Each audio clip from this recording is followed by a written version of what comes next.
Imagine walking away from everything you know, your job, your family, your comfort, just because of a recurring dream. Imagine risking death, poverty, and heartbreak because you believe, deep down, that there is a treasure waiting for you that only you can find. Most people ignore that feeling. They bury it. They call it growing up. But The Alchemist is the story of the one person who didn't. It is the story of a boy who listened. And here is the truth that will either terrify you or set you free. You have a personal legend, a destiny that is yours alone. And every day you ignore it, a little piece of your soul goes quiet. This book isn't just a story about a shepherd boy. It's a mirror. And what you see in it might change everything. Let's be honest. Most of us are living lives we didn't choose. We take the safe job. We marry the safe person. We live in the safe town. We trade our dreams for security, and we tell ourselves it's practical. But deep down, there is a hunger. A feeling that you were meant for something more. This book matters because it validates that hunger.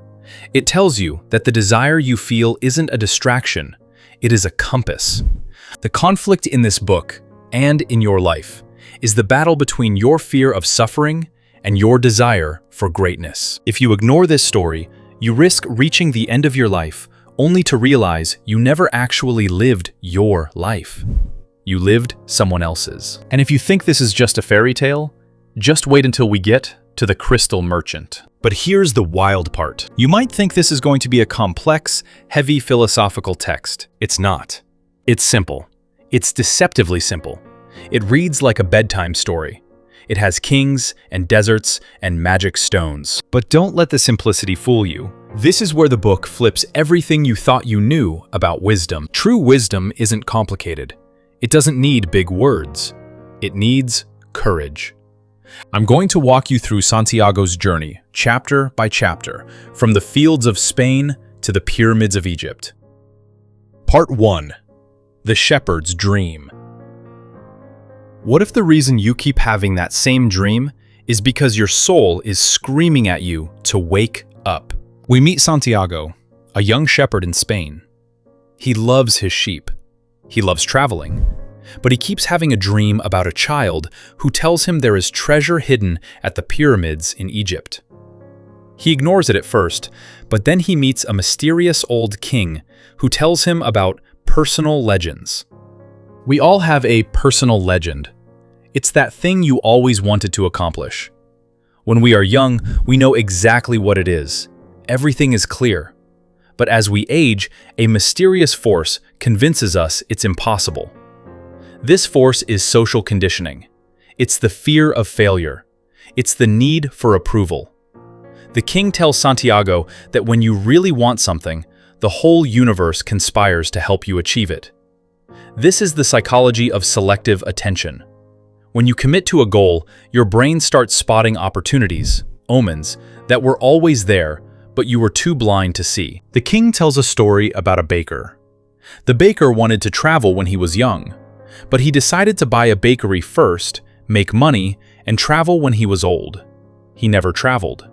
He chose safety over his legend. Now he's just an old baker who stares out the window, watching shepherds walk by who are actually living his dream. Here's the part that stings. You are probably the baker. You are probably delaying your happiness for a someday that will never come. You are trading your destiny for a paycheck. Identify one thing you've been putting off until the time is right. Spoiler, the time will never be right. Take one small, irreversible step toward it today. Buy the ticket. Sign up for the class. Send the email. So Santiago sells his sheep. He takes the leap. He goes to Africa. And what happens? He gets crushed immediately. Part 1. The Thief and the Crystal. The universe will test you. And usually, the first test is a punch in the face. Santiago arrives in Tangier. He doesn't speak the language. Within hours, he trusts the wrong person and gets robbed of all his money. He is broke, alone, and ashamed. He considers giving up. Instead, he gets a job with a crystal merchant. This is the refusal of the call. When you chase a dream, things inevitably go wrong at the start. Most people interpret this as, it wasn't meant to be. Santiago realizes something profound. He can choose to be a victim of a thief or an adventurer in quest of his treasure. It's a simple reframe. The crystal merchant represents the comfort zone. He knows he could be rich. He knows he could go to Mecca, his dream.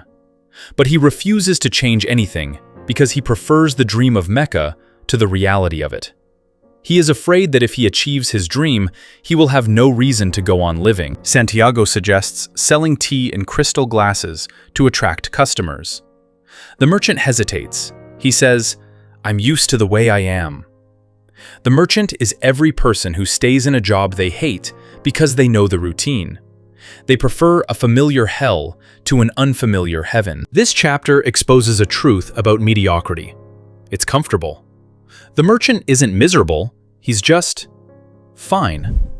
And fine is the graveyard of dreams. You can spend your entire life being fine and die with a heart full of regret. Look at your life. Where are you settling for fine? Where are you avoiding a change just because you don't want the hassle? Disrupt that area. Do something different this week, even if it's small. Break the routine. Makes enough money to go home. He buys a ticket back to Spain. He's ready to give up and be a shepherd again. But at the last second, he remembers the king. Part 2. The Desert and the Alchemist. Love is the ultimate test. It is the only force strong enough to make you abandon your destiny. And that's exactly why it's dangerous. Santiago joins a caravan crossing the Sahara. He meets an Englishman obsessed with alchemy, turning lead into gold. He learns to listen to the desert. He arrives at an oasis and meets Fatima, the love of his life. He wants to stay with her forever. He wants to quit his quest. Then, he meets the alchemist. This is the conflict between love and destiny. We are taught that love is the ultimate goal, but the alchemist teaches Santiago a hard lesson. True love will never stop you from pursuing your personal legend. If it does, it isn't true love. If you abandon your dream for a person, eventually you will resent them. The love will rot. The alchemist shows Santiago a vision of his future if he stays at the oasis. He will marry Fatima. He will be rich. He will be happy for a year. Then, the omens will come back. He will ignore them. By the third year, the omens will stop.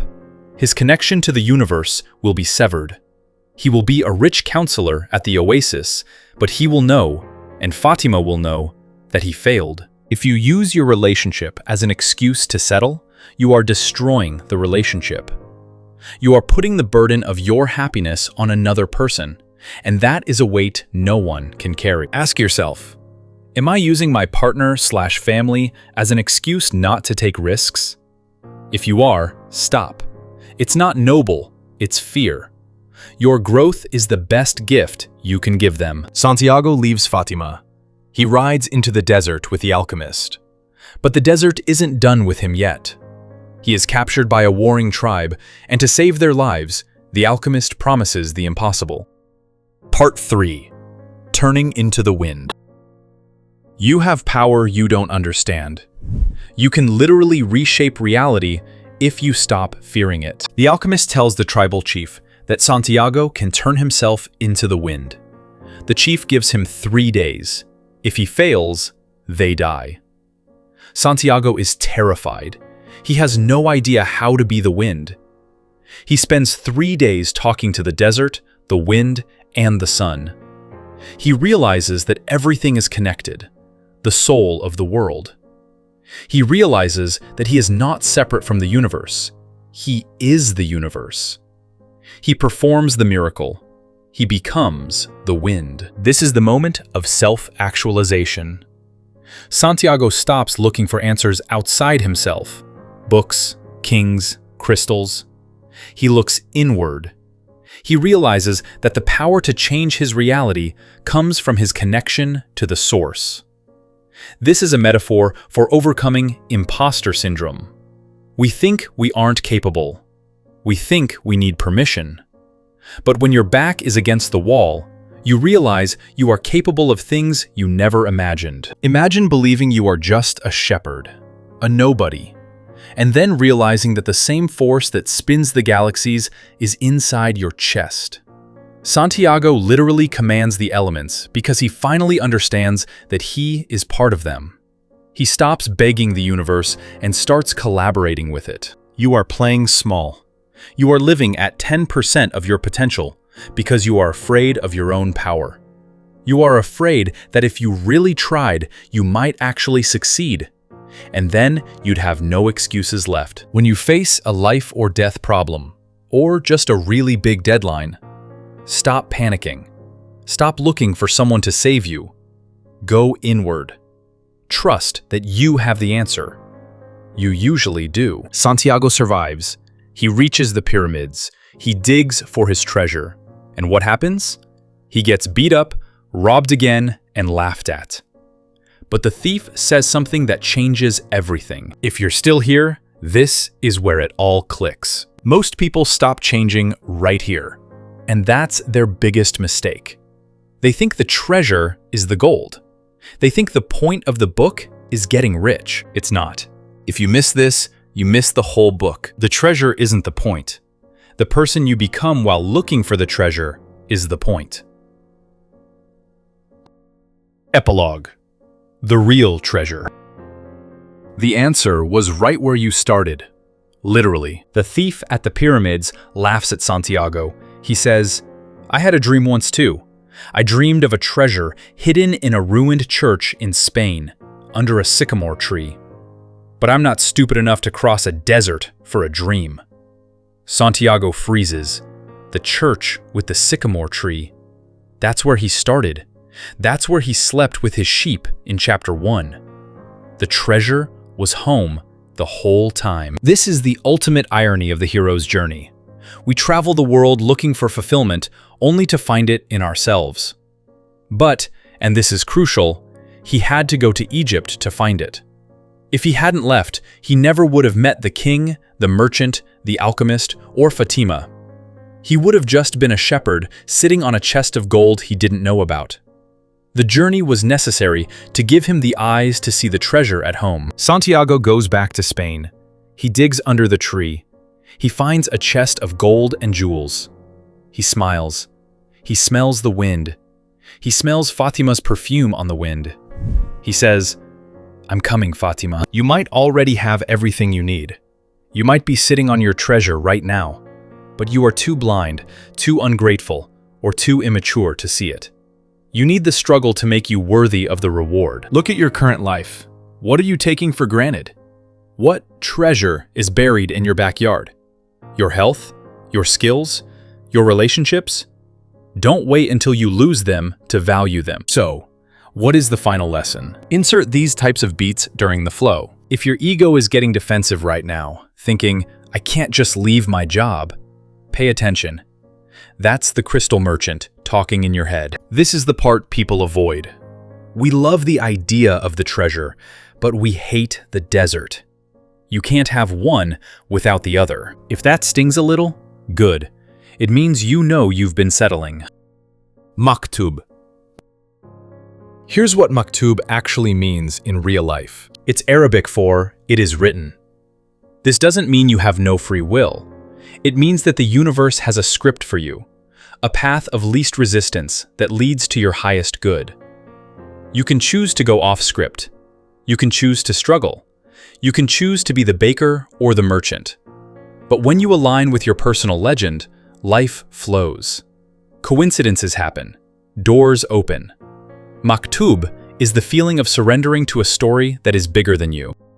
Final action plan. Cinematic ending. We started with a shepherd boy who was afraid to lose his sheep.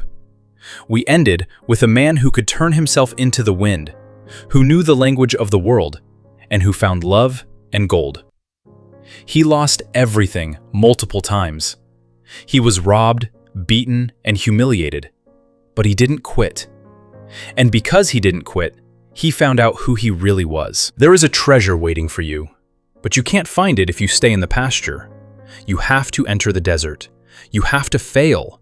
You have to trust the omens. The Alchemist. Here are 5 things you can start doing today. Identify your personal legend. What is the one thing you've always wanted to do? Admit it to yourself today. Recognize the omens. Pay attention to coincidences. They are clues. If something keeps popping up in your life, explore it. Don't let love stop you. Surround yourself with people who support your journey, not people who anchor you to safety. Embrace the beginner's luck. Start. The universe often rewards the first step. Trust that momentum will follow. Fall 7 times. Stand up 8. You will be robbed, metaphorically. You will fail. It is part of the payment for the treasure.